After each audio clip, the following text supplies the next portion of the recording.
Hello everyone, welcome to G Centric. दोस्तों, आज हम बात कर रहे हैं रिसेंट ट्रेंड सीरीज में signals and system discrete time Fourier series. ये टॉपिक गेट 2021 में इलेक्ट्रिकल इंजीनियरिंग के सिलेबस में जोड़ा गया है। Okay, get EC, get instrumentation, इन दो ब्रांचेस में ये टॉपिक नहीं है। गेट 2021 में जब ये टॉपिक पहली बार ऐड किया गया तो उस ईयर कोई भी क्वेश्चन इस पर फ्रेम नहीं हुआ। गेट 2020 में 2022 में यानी कि इस साल गेट इलेक्ट्रिकल इंजीनियरिंग में इस पे क्वेश्चन पूछा गया है। ओके, लास्ट 3 ईयर्स के रिसेंट ट्रेंड्स की अगर हम बात करें तो गेट 2021 में ये टॉपिक न्यूली ऐड हुआ और सेम ईयर कोई भी क्वेश्चन इस पर नहीं गया, पूछा गया, और गेट 2022 में इस पर एक क्वेश्चन पूछा गया। तो उसकी चर्चा हम लोग कर रहे हैं आज के सेशन में। सबसे पहले क्वेश्चन को रीड करते हैं, then we will attempt it. See, a discrete time Fourier series representation of a signal xn with period capital N is written as xn is equal to summation from k equal to 0 to n minus 1 ak e to the power j k to n pi by capital N. A discrete time periodic signal with period n is equal to 3 has the non-zero Fourier series coefficient a minus 3 equal to 2, a 4 equal to 1. The signal is, आपको बोला गया है कि ये signal क्या होगा। हालांकि इसमें बहुत आसान सा क्वेश्चन हो गया एक तरीके से, क्योंकि फोरियर सीरीज रिप्रेजेंटेशन आपको दे दिया गया है। इवन दो हमें फोरियर सीरीज रिप्रेजेंटेशन किसी भी सिग्नल का, चाहे वो डिस्क्रीट टाइम फोरियर सीरीज हो या कंटिन्यूस टाइम फोरियर सीरीज हो, याद होना चाहिए आपको एक्सप्रेशन। ओके, लेकिन ये क्वेश्चन थोड़ा सा इजी फ्रेम किया है उन्होंने, तो आपको फोरियर सीरीज भी दे दी है। फोरियर सीरीज कोफिशिएंट की जो नॉन जीरो वैल्यूज हैं, a ऑफ -3 जो कि इक्वल टू 2 है, a4 इक्वल टू 1 है, ये भी मेंशन कर दी गई हैं। और आपसे पूछा गया है जस्ट कि सिग्नल यहाँ पर क्या होगा। 4 ऑप्शंस आपको दे दिए गए हैं। तो एक तरीके से अगर आपका एनालिसिस थोड़ा सा स्ट्रांग है तब भी आप इस क्वेश्चन को आंसर कर सकते हैं, बट फिर भी इसमें capital N is equal to 3 की थोड़ी बहुत इंपॉर्टेंस तो है। यानी कि फोरियर सीरीज जिन लोगों ने अच्छी तरीके से पढ़ी होगी उनके लिए ये क्वेश्चन बहुत आसान है, वेरी इजी टाइप बोल सकते हैं आप, एक तरीके से आसान ही है।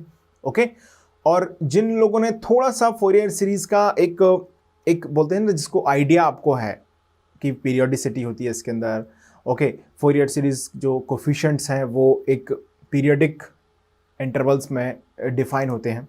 ओके, जो CN हम जिसको बोलते थे, या यहाँ पर AK यूज़ कर लेते हैं, कई बार AK लिखते हैं, कई बार CN लिखते हैं, कई बार CK लिखते हैं। इट्स ओके, आपको डेफिनेशन मालूम हो, फॉर्मूला मालूम हो, कुछ भी हम इसे सिंबल लिख सकते हैं। ओके, तो बात यह है कि इस क्वेश्चन को हम एक जनरल सेंस में रखते हैं तो हम इसे मॉडरेट मान सकते हैं, क्योंकि ये थोड़ा सा टॉपिक नया ऐड हुआ है तो कम फोकस में रहता है जनरल स्टूडेंट्स के, तो हम इसे मॉडरेट क्वेश्चन कंसिडर कर सकते हैं। डिफिकल्ट तो गाइस बिल्कुल भी नहीं है। ओके, मॉडरेट लेवल का क्वेश्चन हम इसे मान सकते हैं। आप कहने को आप इसे आसान भी कह सकते हैं, लेकिन आसान एकदम से आसान बोल देना थोड़ा सा सही नहीं रहेगा। Okay, it's a moderate level question. Screen को पॉज करें एंड आप इसे नोट कर लें, और आप सभी को एज यूजुअल, जैसा बार बार बोलता हूं, आप सभी को इस क्वेश्चन को एक बार ट्राई करना है। सब लोग एक बार अटेम्प्ट करेंगे। चलिए, तो आप लोगों ने, मुझे उम्मीद है कि ट्राई किया होगा और काफ़ी लोगों ने आंसर इसका फाइंड कर लिया होगा। सबसे पहले हमें जो xn यहाँ पर दिया गया है उसको अगर रिप्रेजेंट करें, xn is equal to, that is summation for k equal to 0 to n minus 1, okay, ak e of j k n pi, ये 2 शायद मिस कर दिया मैंने, है ना, e to power j 2k n pi by capital N। ये है किसी भी सिग्नल का discrete time Fourier series representation. मैं फिर से आपको बोल दूं, अगर ये नहीं भी मेंशन होता तब भी आपको ये फॉर्मूला याद होना चाहिए। ओके, चलिए अब हम बात करें discrete time periodic signal with period capital N is equal to 3। Capital N की वैल्यू आपको दी गई है 3। अगर हम इस xn को यहां से रिप्रेजेंट करें तो गाइस, क्या मैं इसको ऐसे लिख सकता हूं, for k equal to 0 to 3 minus 1 ak e of j 2k n pi by capital N। इस तरह से इसको लिखा जा सकता है, बिल्कुल k इक्वल टू 0 से लेके 3 माइनस 1। अब यहां से हम डायरेक्टली इसकी वैल्यू को थोड़ा सा सॉल्व कर लेते हैं। तो यहां पे कितना हो जाएगा, लिमिट बोलो, k इज इक्वल टू 0 से 2 हो जाएगी, बिल्कुल। k 0 पुट किया तो यहां पे बनेगा a naught e to the power j। अब हमने k कितना पुट किया, देखो 0 पुट किया है तो e to the power j 0 हो जाएगा, यस और नो, बिल्कुल। प्लस यहां पर आएगा a1, k equal to 1 put किया तो यहां पर आएगा e to the power j, k 1 हो गया तो गाइस ये आ गया 2n pi by capital N। इतना सही लिखा है मैंने, ओके। और कैपिटल N की वैल्यू भी हमको मालूम है तो हम डायरेक्टली इसको यूज भी कर सकते हैं, कोई प्रॉब्लम नहीं है ना। Capital N is equal to कितना है, 3 plus k is equal to 2। k की 3 वैल्यूज हमें इंक्लूड करना है as usual. k is equal to 0, k equal to 1, k equal to 2, 0 1 2। So a2 times e to the power j, अब k कितना हो चुका है दोस्तों, 2। So 2 into 2 4, 4n pi by 3। यहां तक मुझे लग रहा है xn का जो रिप्रेजेंटेशन है वो हमने लिख दिया है, इसको हमने इक्वेशन 1 मान लिया, ओके। अब आपको थोड़ा सा इसमें वैल्यूज को पुट करना पड़ेगा क्योंकि ये रिप्रेजेंटेशन है a0, a1, a2 इनके फॉर्म में है और चारों ऑप्शंस अगर आप देखें तो इसमें a0, a1, a2 की अकॉर्डिंगली जो भी वैल्यूज हैं वो पुट कर दी गई हैं, उसके बाद ये आंसर यहां पर ऑब्टेन किया गया है। क्लियर है? तो सबसे पहले अगर आप ध्यान से इस क्वेश्चन को पढ़ें तो इसमें बोला गया है कि इसमें जो non zero Fourier series coefficients हैं वो कौन कौन से हैं। a ऑफ -3 है। क्या है a ऑफ -3 की वैल्यू दोस्तों? a ऑफ -3 कितना दिया है, इक्वल टू 2। और a4 दिया कितना दिया, a4 आपको दिया गया है 1। अब हमें एक्चुअली रिक्वायर्ड है a0, a1, a2 की वैल्यूज। आपको यहां पर एक प्रॉपर्टी रिकॉल करनी पड़ेगी, see since Fourier series coefficient is periodic in nature, यानी कि फोरियर सीरीज कोएफिशिएंट की वैल्यू जो k इज इक्वल टू 0 पर होगी वही 0 प्लस n पर होगी, okay. k is equal to 1 पर जो फोरियर सीरीज कोएफिशिएंट की वैल्यू होगी वही 1 प्लस कैपिटल N पर होगी। यानी कि अगर मैं यहां से डिफाइन करूं तो हमें a0 की वैल्यू चाहिए, okay. So capital N is equal to what, 3, since यहां पर n इज इक्वल टू क्या है, 3 है। तो गाइस क्या मैं ऐसा बोल सकता हूं कि this ak is equal to a of k plus 3। Is this okay? Yes. बाकी सभी वैल्यूज को हमें क्या मानना पड़ेगा, 0 मानना पड़ेगा, क्योंकि मेंशन किया गया है कि ये दोनों वैल्यूज क्या है, नॉन जीरो है। तो इनके ही पीरियोडिक स्पेक्ट्रम को हम रिप्रेजेंट यहां पर करेंगे। तो अगर आप नोटिस करते हैं तो आप k इज इक्वल टू यहां पर क्या पुट कर सकते हैं गाइस, 0 पुट करने पर क्या होगा, देखो sir, at k is equal to 0। Tell me, क्या मैं लिख सकता हूं a0 is equal to a3? Okay, is this correct और नॉट? यस, लिखा जा सकता है a0 equal to what, a3, okay. दूसरा हम क्या लिख सकते हैं, अच्छा k की वैल्यू को अगर मैं 1 पुट कर दूं तो यहां पे क्या आएगा, देखो a1 at k is equal to 1, तो हमारे पास आएगा a1, बोलो कितना आएगा, a1 इक्वल टू 1 प्लस 3 यानी कि a4। तो दोस्तों हमारे पास a4 की वैल्यू यहां पर है, तो क्या लिखेंगे इसको, इक्वल टू 1। तो एक्चुअली हमें यहां से a1 की वैल्यू रिक्वायर्ड थी, तो a1 की वैल्यू तो यहां से मिल गई। क्या मिली, a1 इक्वल टू 1, ओके। अब जरा k की अप्रोप्रिएट वैल्यू मुझे आप बताइएगा जिससे हमें a2, a0 की वैल्यूज भी मिल पाए। चलिए अब हम अगर k is equal to positive में पुट करेंगे, लाइक 2 पुट किया तो a2 is equal to a5, जैसी हमें कोई जरूरत है नहीं, ओके। सो a5 भी नोन नहीं है, a2 भी नोन नहीं है, तो अब आपको नेगेटिव में चलना चाहिए। k इज इक्वल टू -1 हम अगर पुट करेंगे तो a -1 इक्वल टू क्या हो जाएगा, a -1 इक्वल टू हो जाएगा दोस्तों a2, ओके। a -1 भी यहां पर हम 0 मान सकते हैं क्योंकि नॉन जीरो सैंपल्स कौन कौन से दिए गए हैं आपको, a -3 एंड a4 दिया गया, okay.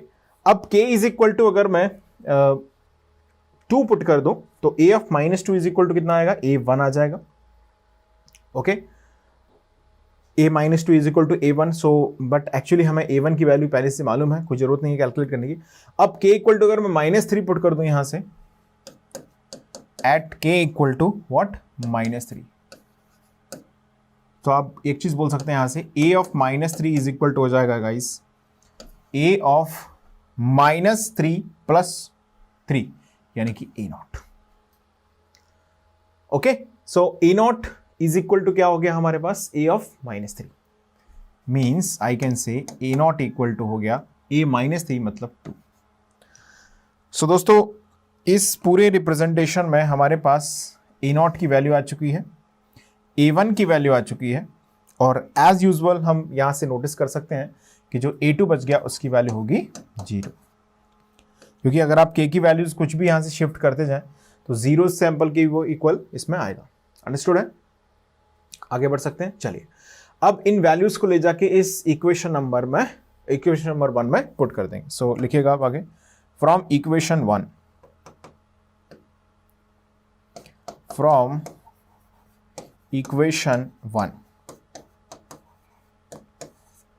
So xn is equal to आएगा यहां से a0 e टू पावर 0, तो ये 1 हो गया ना, a0 कितना है गाइस, a0 इक्वल टू 2।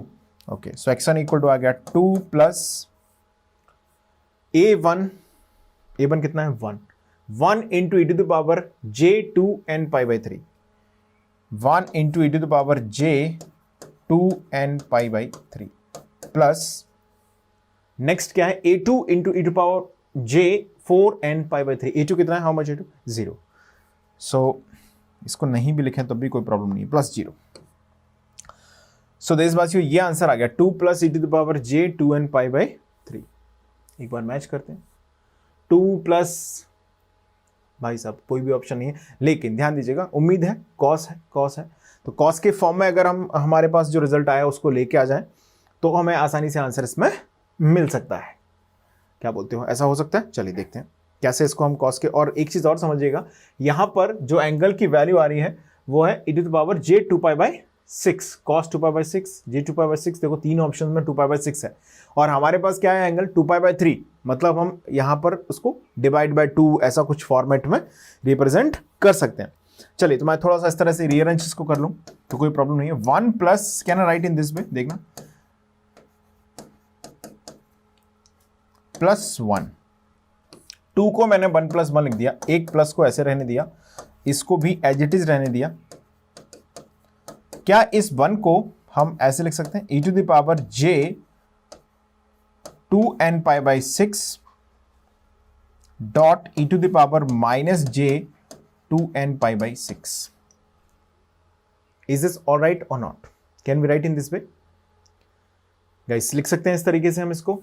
देखिए क्योंकि हमारे पास जो रिप्रेजेंटेशन यहां पर दिए गए हैं वो 2 पाई बाई 6 के फॉर्म में है, तो यहां से हम इस 2 पाई बाई 6 के फॉर्मेट को जनरेट कर सकते हैं। देखिएगा तो 1 प्लस, अब देखिए इन दोनों में से मैं क्या कॉमन ले सकता हूं, इसको मैं e टू द पावर जो e to the power j2n pi by 3 है, क्या मैं इसको ऐसे लिख सकता हूं, e to the power j2n pi by 6 dot e to the power j2n pi by 6 लिखा जा सकता है कि नहीं? यस और नो? लिख सकते हैं? यस, चलो मैं लिख ही देता हूं यहां पर, कोई दिक्कत नहीं। e to the power j2 pi by 6n ऐसे लिखा तो ऐसे लिख दिया, माइनस नहीं प्लस ही आएगा ना यहाँ पे, तो plus e to the power j2 pi by 6 small n, और यहाँ पर एज इट इज हमने लिखा e to the power j2 pi by 6 small n e to the power -j2 pi by 6 small n, इस तरीके से लिखा इसको। This is what xn। So guys xn is equal to, अब इन दोनों टर्म्स में से कुछ कॉमन आने जैसी स्थिति दिख रही है मुझे, बिल्कुल यहां से हम कॉमन ले सकते हैं e to the power j2 pi by 6 small n को, ये अगर हमने यहां से कॉमन लिया, सो इन द ब्रैकेट हमारे पास आएगा e to the power j2 pi by 6n plus e to the power -j2 pi by 6 into small n। Okay चलिए, अब इतना फॉर्मूला अगर हमने देखा तो cos theta is equal to e to the power j theta plus e to the power -j theta divided by 2। क्या आप जानते हैं इस फॉर्मूले को? Since cos theta is equal to e to the power j theta plus e to the power -j theta divided by 2। इस तरीके से लिखा जा सकता है, बिल्कुल। अब अगर मैं यहाँ पर multiply by 2 and divide by 2 कर दूं तो ये हो जाएगा 2e⁻j 2π/6n और डिवाइडेड बाय 2 यहाँ पर हो जाएगा, मल्टीप्लाई बाय 2 किया तो ये हो जाएगा दोस्तों cos 2π/6 small n। So this is what xn we got. अगर आप ध्यान से इस आंसर को नोटिस करें तो क्या कोई ऑप्शन है इस तरह का जो आंसर मैच कर रहा हूं, 1 + 2 × e⁻j 2π/6 n × cos 2π/6। 1 प्लस पहला ऑप्शन क्या कहता है, 2 plus something, no it's not answer.